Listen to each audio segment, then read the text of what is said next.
All right, we're going to go ahead and get started to just honor people's time today, but please feel free to continue introducing yourself and check out People's Roses and Thorns. There's a couple of things that are being dropped into the chat for you. I will drop one more time the slide deck today if you like to follow along, and there's also links to access within it. I noticed that a couple of folks joined us today from non-Park Rose emails. They're logged on their computer. And so do know that some of the resources linked in there may not work if you are not in your Park Rose account. So if it's not letting you in, check to make sure you're in the right account first. There's also the PDU form that is in the chat box as well. So make sure you sign in. And then there's a Jamboard too that Susan dropped into the chat box too. That is, we go along, you're welcome to put things in the chat. But then if there's things that we don't get to today, we can put them on the Jamboard. Or if there's follow-up pieces that you don't feel like need to be brought into the space today, but that you'd like a check-in around or an answer to, feel free to use that Jamboard as well. All right, so one of the things, if you haven't had a chance to connect with our new elementary coaches, one of the things that they've been helping me with is whenever I sit down in any kind of meeting or PD is to just take a moment to set an intention. And the reason behind this is there's so much that's going on all around us all the time. And so it just kind of helps center and focus yourself for today. The intention is just for you, and it really could be anything that's going to help you be in this space today. So it could be, I'll focus on just this and only this and not have my email open. It could be, I'll be curious and be open to ideas, and it's just for you. So just take a moment to think about what your intention sitting in this space is today to engage. If you want to put it in the chat because that's helpful to you to share it with others, feel free, but you certainly don't have to. So we'll just take 1 minute to set an intention. All right, thanks for that. Few more nuts and bolts for those of you that don't know me. My name is Sarah Lamb Christensen. I'm the Assistant Director for Teaching and Learning. My pronouns are she and her. I identify as white-bodied. Welcome today in this space. I am so longing for the days when we can all be together, but it's really nice to see your faces virtually. So I just wanted to really quick go over the agenda for PD Day, so we're all on the same place around this, because I know it's confusing, and I absolutely appreciate your patience as we're trying to figure out how to make some of these things work this year and keep people safe. So thank you so much for that. So we're going to start here together, and really we have two purposes today: creating a lens for data, how we're going to look at data in our classrooms, and then to share a few unfinished learning data resources and teaching resources within iReady today. And then you're going to be at your sites. So you're going to be with your grade level teams today, and you can choose how you want to meet. And we'll go over today some things, some helpful protocols to use to kind of start thinking about some initial decisions in your classroom around instruction. And then our affinity spaces are this afternoon. I had a couple of questions about the optional UDL. So the UDL form for sign up went out a while ago. And if you filled that form out, then you would have received a link today. If you didn't get a chance to fill it out, if you filled it out and you didn't receive that link, and it would have come as a calendar invite, so have to go into your calendar depending on your settings, just email Julie Sams if that is something that you are interested. It's totally optional, and it will happen right after that 12:15, and it is virtual. So if you have questions, go ahead and reach out to Julie Sams. UDL, Universal Design for Learning. And there'll be more coming your way around that in the next couple of years, but this is just a start. So if you signed up or you didn't get a chance, do reach out to Julie. I wanted to start with just kind of what today is about and isn't about. And as we go through this, if you have questions or thoughts, feel free to use the chat. Susan, who is one of our fantastic coaches, is taking care of chat questions today as we can. And if not, we'll put them on that Jamboard. So really today, we're going to be looking at how we expand how we think about data and evidence to inform our decisions. So not data for data's sake, but really starting to ask some questions around it. Typically this time of year, we are sitting in 100% data where we're putting up everybody's data, we're taking a look at it, we're filling out some forms. And in looking at your feedback around that in the past few years and in talking to Julie and her team, our coaches, one of the things that we know is that this year is very different, right? Our kids are coming in with different needs. We're having to think differently about how we approach instruction to meet those unfinished needs.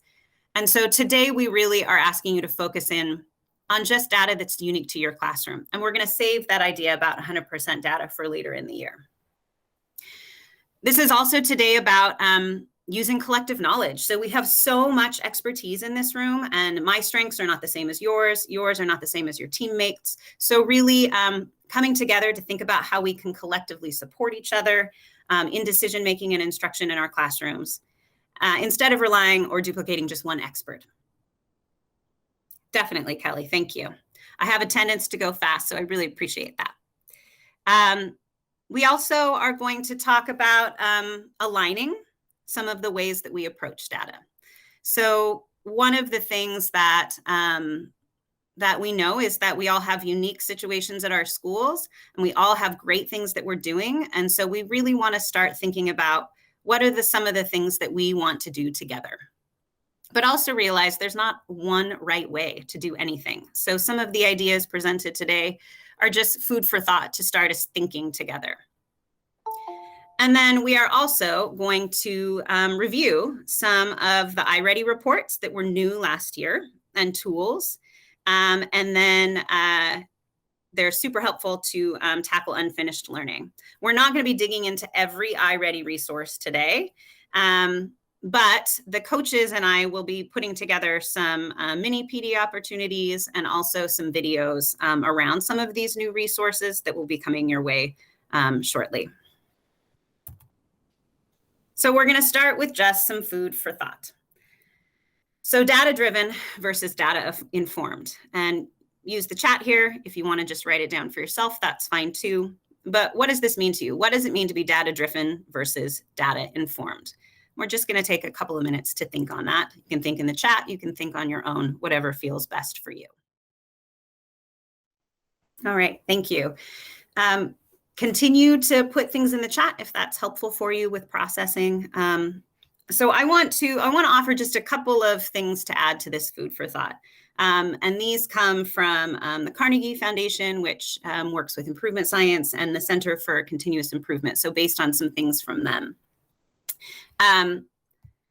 So here's one way. And again, these are just one way. And I recognize that it's kind of semantics, right? But I do believe that language counts, and language, there's a very old saying I've heard that, the words we use is the world we build. So bear with me. And again, just food for thought here. So one way that I've seen these kind of two phrases put together is data driven. We have the data, for example, students aren't making progress. We put them in an intervention group.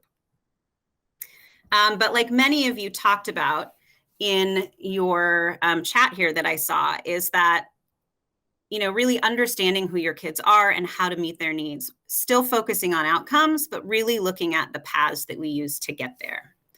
So I want to share, this is based on the work from the Center for Continuous Improvement, and just a framework for thinking about data in our district. So really looking at the types of data we're using, centering user perspectives. So when I put a strategy in place in my classroom, how are the students impacted by it?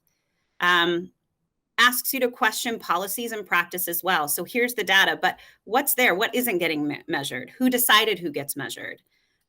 Is there something I'm doing that could be a barrier? Understanding those equity gaps. Analyzing underlying causes, so you really understand what are the skill gaps that I do need to address, and do I have what I need to understand why? And then coming up with a solution, a strategy, an intervention that really supports that skill gap, and then asking myself, like, how will I know?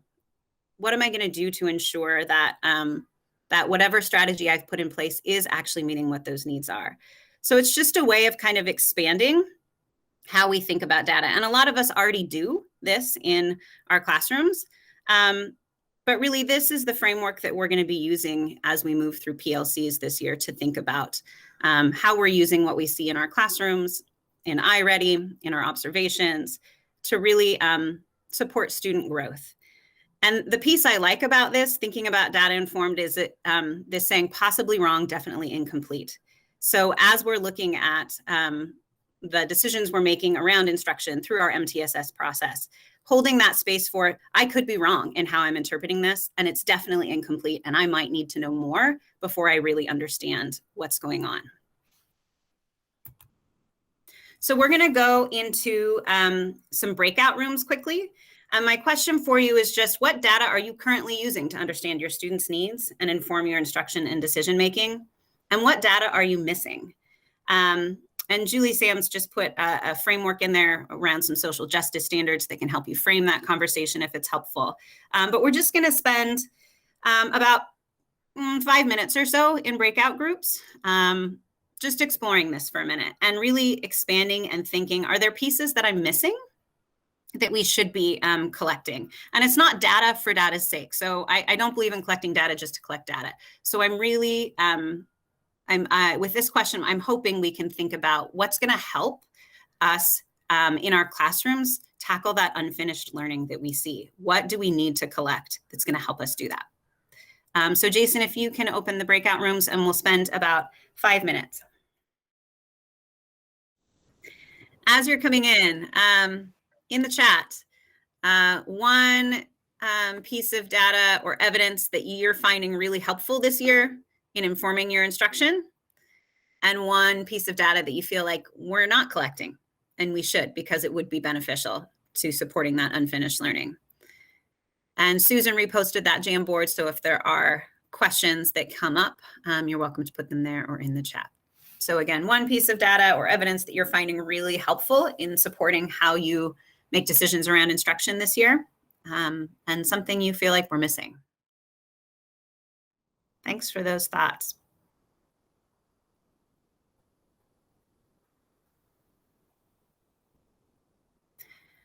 So keep recording those, because one of the things that I will do as well after this meeting today is download some of those things on the chat, so that we can start looking at what are we missing? What do we need in order to make decisions in our classrooms and in our buildings?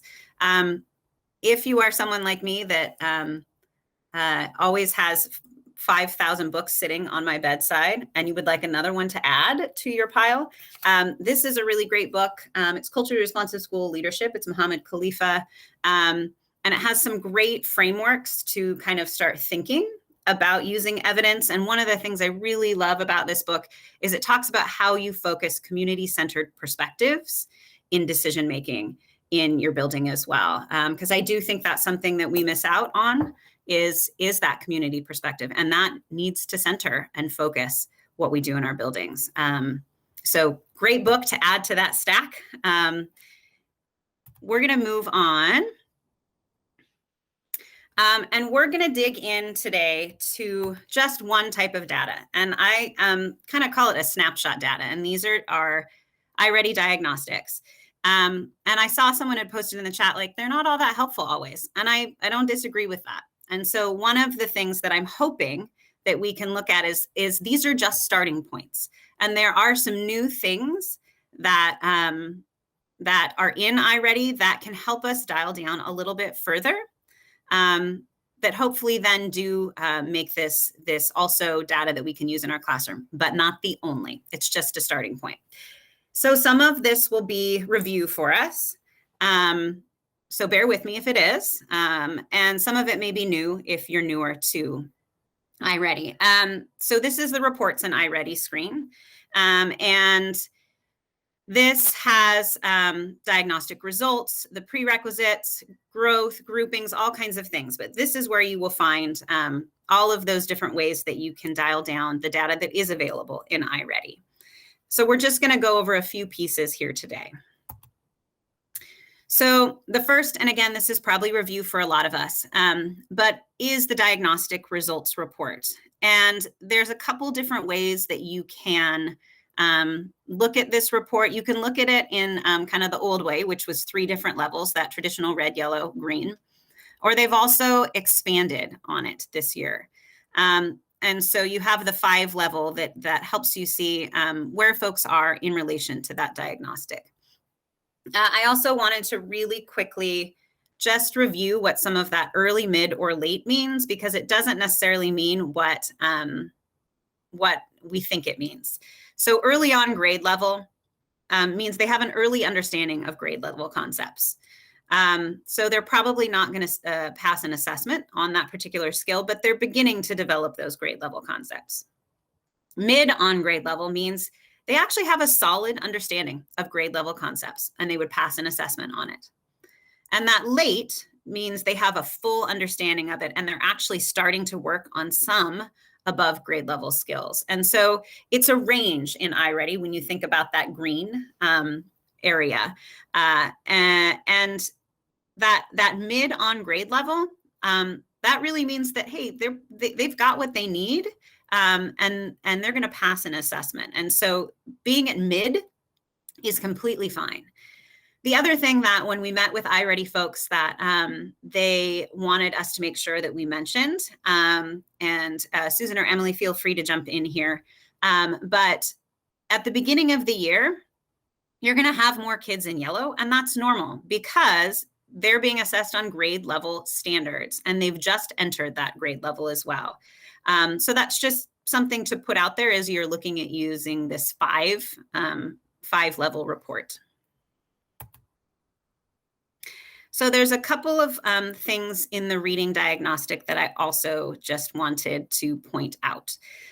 So in reading, there's the strands that we have there, the 6 strands that they're tested on. And you're going to see 2 things on this. You're going to see tested out, which means they actually, based on their performance in previous questions, since it is an adaptive diagnostic, they didn't actually see questions in this area based on that performance. If you see max score, they did see questions and they actually just did really well and received the max score for that particular strand. So you'll see the overall placement here. There's also the scale score here. You can sort any of these as well. So if you want to sort one of these up here and sort your phonics and see just in that phonics strand where kids are, to help with grouping, that's a possibility. It also gives you your typical and stretch growth there. So there's lots of ways that you can manipulate this to kind of dial down a little bit further.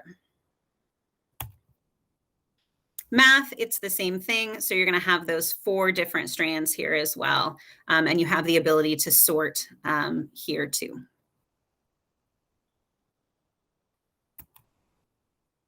So I just want to give us a quick moment that if you are able, and if you're not, that's completely fine because we're going to have time for this later. But if you have an iReady screen pulled up, if you have access to that, to just take a quick look at your diagnostic report. And for those of us that don't, I'm going to put up our whole district really quickly so that you have something to look at. So just take about 2 minutes and look both at your reading and your math.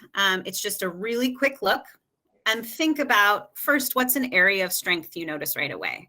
Because research tells us that one of the best ways to support kids in unfinished growth is to start with their strengths. And then based on just your quick look at your diagnostic report, what is your greatest area of need? Do you feel like it's math right now, or do you feel like it's reading? So give me 1 second and I will get up something for if we don't have iReady access for us to look at. So for those of us using this screen, this is our full district reading data. Sarah, there was a question in the chat about EAs. Yeah. Do they have access to iReady? They can. It kind of depends on the role that they are in right now. So let's table that one and we can come back to that later. All right, for those of us looking at the screen, I'm going to switch to math for us quick.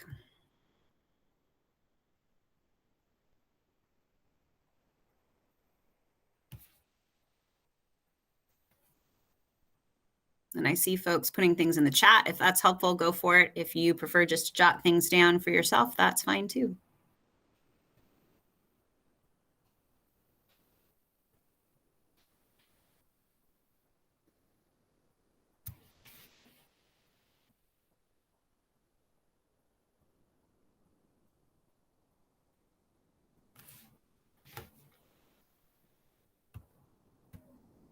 All right, take maybe 30 more seconds. It's just quick looks.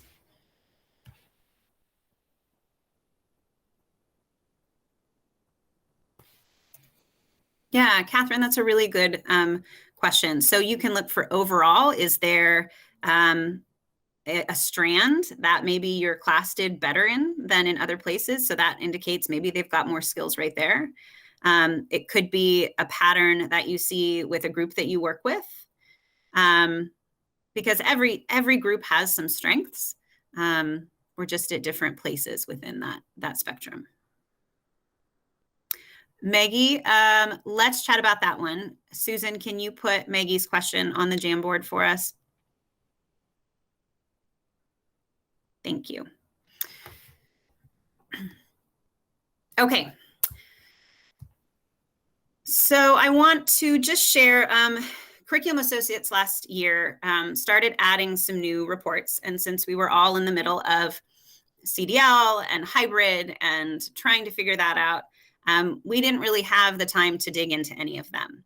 So I just want to show you a few today that as you start thinking about how you could use this one piece of data to determine what other pieces of data you need to look at, an area of focus, might be helpful. So the first one is instructional grouping. And so this one, if you've used iReady, you might have used it before. And there's a link here that shows you how to use it. But basically, I'm gonna go in here quick. Basically, this groups your students. And so based on their diagnostic, it puts them in groups for you, and you can view the groupings. And within those groupings, then, there are some instructional priorities that are suggested, as well as recommendations for teacher-led instruction within your small groups. And the nice thing is it links you directly to some of these mini lessons that then you can pull and use. And then it also links you directly to some of the resources in math in our classroom instruction too. So that's the instructional grouping report. Could be helpful as you start really thinking about understanding the why around what you're seeing. And all of these can be found under the class and the report section. So the other one is the prerequisite report. And this I'm going to spend a little bit more time on. This is a new report last year, and you only have it for math because it is directly connected to the units that you're teaching in your Tier 1 instruction in math. We are told that Curriculum Associates is a company that listens to teachers, and that hopefully there'll be something coming down the line with the reading as well. But for right now, we just have the math. And give me just 1 minute. I'm going to pull up that prerequisite report so I can show you exactly what it is. But essentially, it goes by unit. And so when you're looking at it, I'm going to go back here. When you're looking at it, those prerequisites are the skills that students need to acquire or have acquired in order to teach that particular unit. So give me just 1 minute. Susan, are there any questions that we need to bring forward to the whole group, or are most of them ones that we can? Nope, we're good. Okay. All right, give me just 1 moment.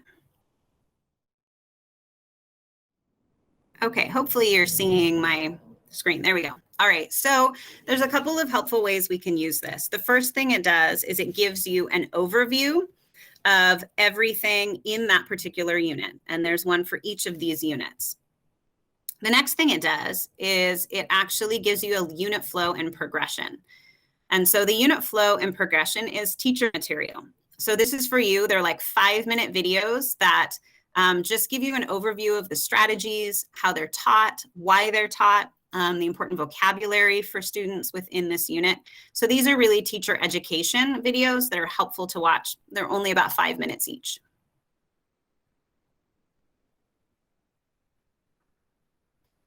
The other piece is this learning progression here. And so what this is it shows you the current grade levels progression within that unit, as well as the unit skills that were taught in previous grades.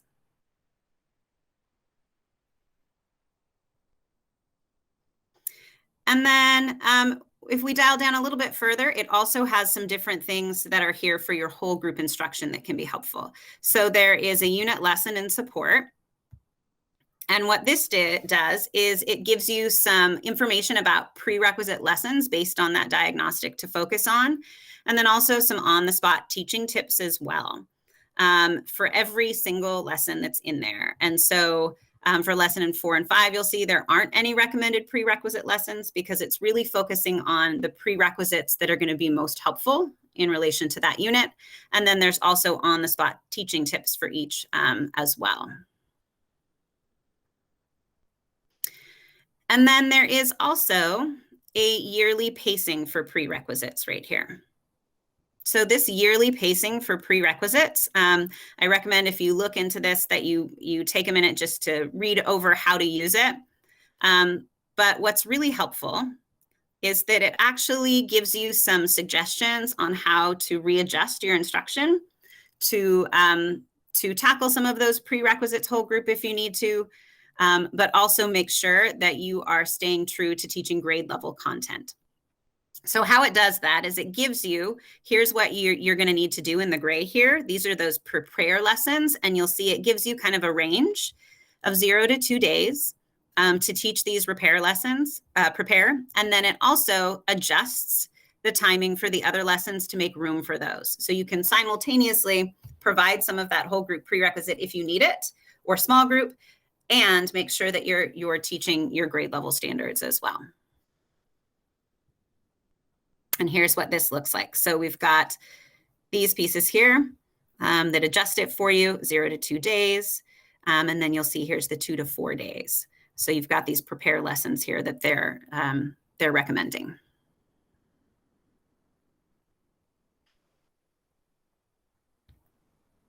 And then the last piece is the prerequisite groups. And so these will sort your students based on the diagnostic into groups that then you can provide some small group instruction around. So if it's a green check, it means that really they just need grade level reinforcement, additional support, they might need a little boost, and then you have folks that need that in-depth review. And the nice thing is for each of these, it gives you recommendations. So if I click on that recommendations tab, it's going to tell me exactly what these groups need to work on. And the nice thing is that it also, in addition to letting you know you need to see grade 2, lesson 31 in your teacher toolbox, and that's the lesson that kids need. You could teach it in a small group, whole group if you needed it for your class as a quick prerequisite, but it also gives you independent reinforcement activities. So it gives you things in the enrichment portion or in the reinforce portion or learning games or iReady lessons, practice lessons you can assign that directly link to that skill. So that is the prerequisite report. Is there any questions, Susan, that came up about that we need to bring forward to the group? Nope, we are good. Okay. So digging deeper, in reading, since we do not use a core curriculum that's connected to iReady in reading, we don't have that prerequisite report. So the two most helpful reports to dig deeper here are the instructional groupings and then this Common Core report here, which is linked right here. And the Common Core report lets you look at any grade level standard, the Common Core for it, and how your students performed on the diagnostic. Now, with both this and with the prerequisite report, it's important to remember that they're based on the diagnostic. So the farther that you get away from the diagnostic, the less accurate that they are. But they're still a good starting point to say, where were my kids starting? Let me see where they're at now in this particular area and determine which areas to focus on. You can change it for any grade. You can dial down for any standard if there's a certain strand that you want to look at. And then it will tell you which kids, how many kids in your class really have mastered that standard, how many kids showed partial mastery, and how many kids didn't show on their diagnostic that they had developed this skill yet. And then with that, you can look even deeper to see which students are in each of these groupings as well. And that can help you support with some of those small groups too. Sarah, a question did pop up about the prereq right as you moved on. Yeah, of course. So which aspects of the prerequisite reports would you use for small group tutors to focus on using their instruction and instructional design? Math. Yeah, so on that prerequisite report for each group, there are recommendations. And so the nice thing about it is if I know I'm going to be teaching Unit 2 lessons, 5 through 8 this week, I can go in and that's there for me. And I can pull up for each of those groups. There is actual set of recommendations that then has lesson plans directly linked to it from iReady. And so that's probably the piece that I would use because it's all put together for you and really is great for pre-teaching in those small groups, right? If I know these lessons are coming up, I'm going to pull these kids the week before in those small groups and really work on those prerequisite skills so that then when we get to those lessons in the following week, they've got had some practice, they've built maybe a bit more background knowledge around it. Does that answer that?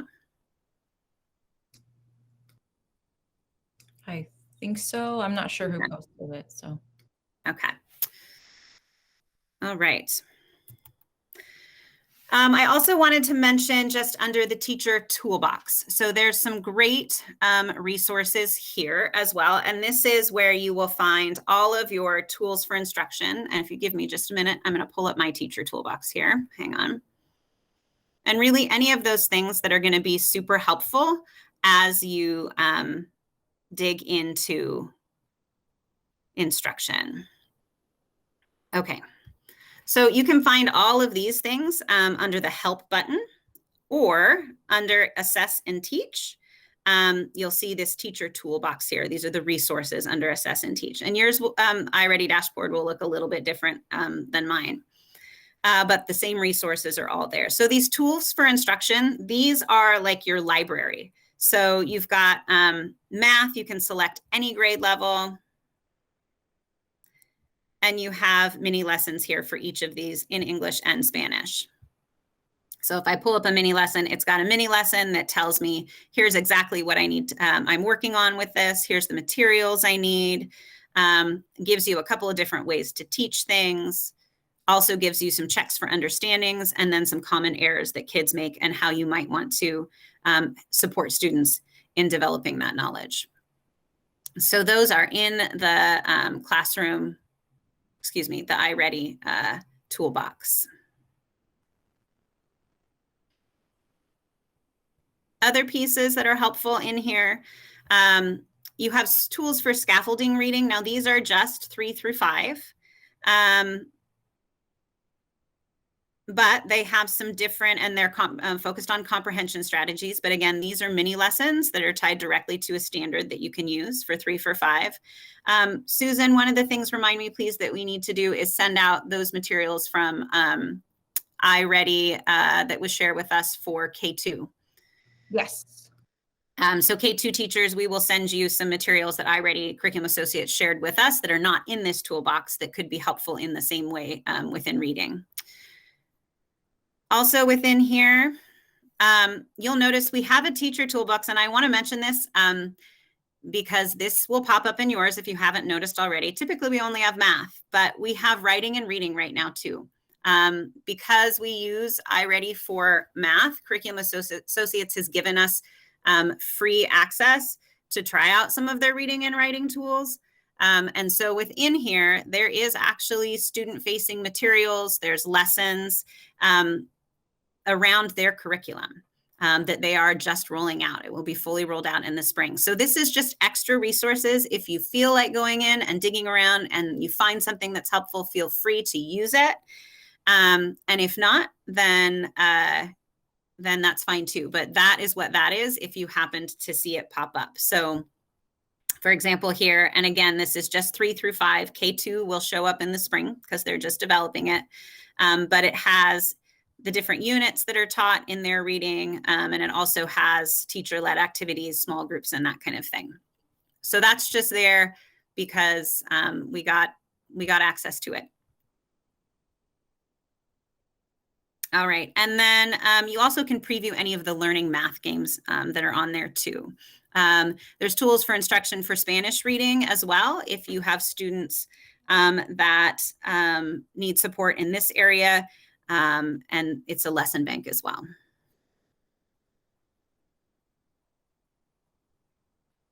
All right.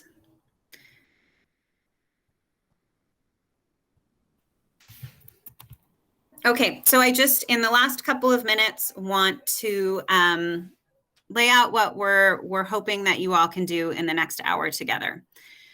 So for classroom teachers, part of the reason that we're doing this today this way is because we do have PLC leaders that we're putting together, but we don't have our PLC leaders for every site and every team yet. So today we're just going to ask you to meet in your site grade level teams. And choose your greatest area of need, reading or math. Choose that report, whichever one you think is going to help you create some next steps. And then we have a protocol that we're going to ask folks to kind of start using to start talking about data. And I want to just really quickly talk about why we're choosing to use a protocol. One of the pieces, to reference Hammond a bit, Zaretta Hammond talks about the importance of having routine and protocol as a way to provide equity of voice within classrooms. And so that's what we're really trying to do within our PLCs as well. So here's the idea around it. And you can really use this with any type of data. We're using this with iReady today, but you can also use it with something visual. You can use it with survey data. You can use it really with anything, a lesson plan. And essentially how it works is depending on how many data sets you want to look at. Today, if it's you and your partner, or if it's you and your team of 3 or 4, you're going to divide the time evenly between you. Everyone shares, everyone's voice is heard, and everyone's data is spotlighted, with the idea that you're going to start thinking critically together and sharing ideas. So the first part is that data presentation where you just look and it's just the facts. We're not interpreting, we're just saying, what do we notice? And then we start doing some interpretations. So we try to make sense of it. What does the data suggest? What strengths do you see? What other information are you missing? Are you holding bias around this area that could be a barrier? Greatest area of need then identified.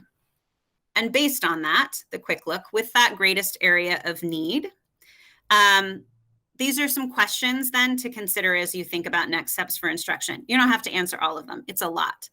But things that you might want to be asking as we think about being data informed around our instruction. And then finally, based on the conversation, whoever owns that data is going to just put forward where you're going to focus on your instruction right now. And then also what you appreciated from your colleagues' perspectives and what idea you might try that they put forward. And then since we're really looking at, possibly wrong, definitely incomplete, what other data are you going to need to collect to ensure that you're seeing the whole picture and really targeting the skill that your students need in order to tackle that unfinished learning? And whatever you choose, just be kind of thinking about collecting some student work around that area of focus. Now, I want to say that this is just a start.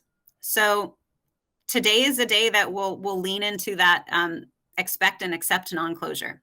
So if nothing else today, you are talking, reflecting, thinking critically, that's fine. And if you're not sure today where your next step is and you need to think more about it, that's fine too. But we will be looking at some student work that represents something of importance in your classroom the next time we meet together on November 12th.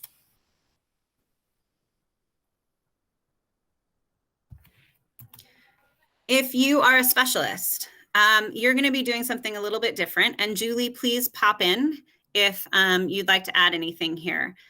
But since these are the teams that really are involved deeply in our MTSS process, we're asking teams to use this graphic organizer that's linked there to think about what forms of data you're using and really expand. What are we missing? what funds of knowledge aren't represented in how we collect data, so that we can start thinking about really expanding our data set to get to the why behind what we see. And if you have time, or if it's helpful, you're welcome to pull up a grade level of your choice and use that data protocol if it's helpful to talk through it. But I think Julie really wants that priority to be thinking about forms of data. Julie, do you want to add anything? The only thing I would add is that Jen and Kate, as far as our sites, just pick a building. I can go to Shaver if you want, Kate, if you want to be at Sacramento, and then Jen, if you want to choose Russell or Prescott, and then I can pop over to the school you don't go to.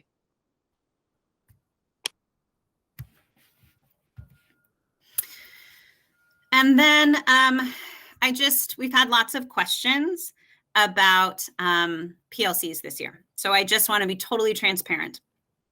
We're trying to make some shifts based on feedback that we've gotten throughout the years, based on what we're seeing in district data. So I thank you for your patience as we're trying to roll this out. What we do know, every PD day at 10 a.m. will be a PLC. Classroom teachers, you're in mixed grade level bands at your sites.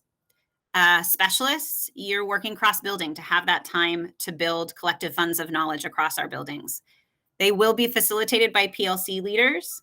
I appreciate your patience today because we don't have them yet all. So if your team doesn't have a PLC leader yet, and it feels like something you would like to be involved in, please reach out to your principal.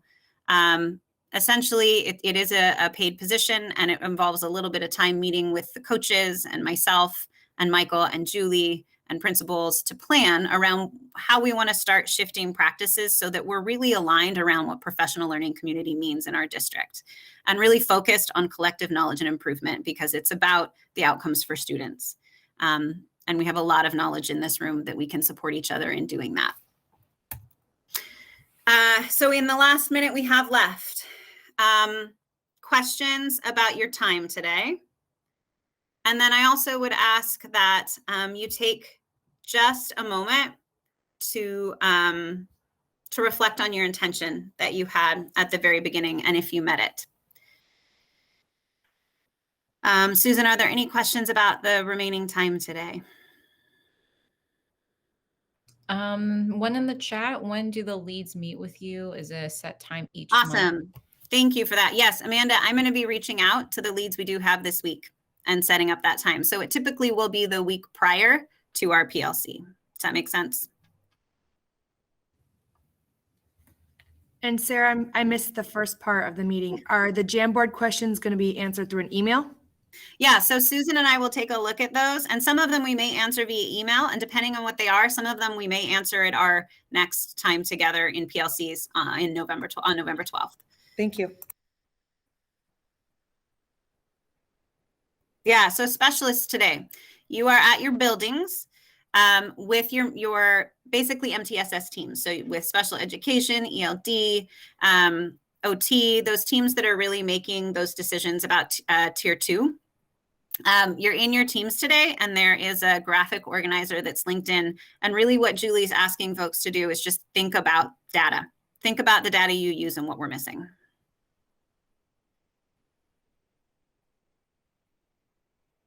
Yeah, Jen, if you could share those with Julie and myself, that would be great, because we want to start really looking at what are we missing. We know we're missing. We know it's incomplete. So that would be awesome. All right. Thank you for your time today in this meeting. I'll stick around if folks have questions, but otherwise, next is just heading off to your teams to start digging into some pieces. And if you do have questions today, I'll be online, so please feel free to shoot me a chat or an email, and I'm happy to help.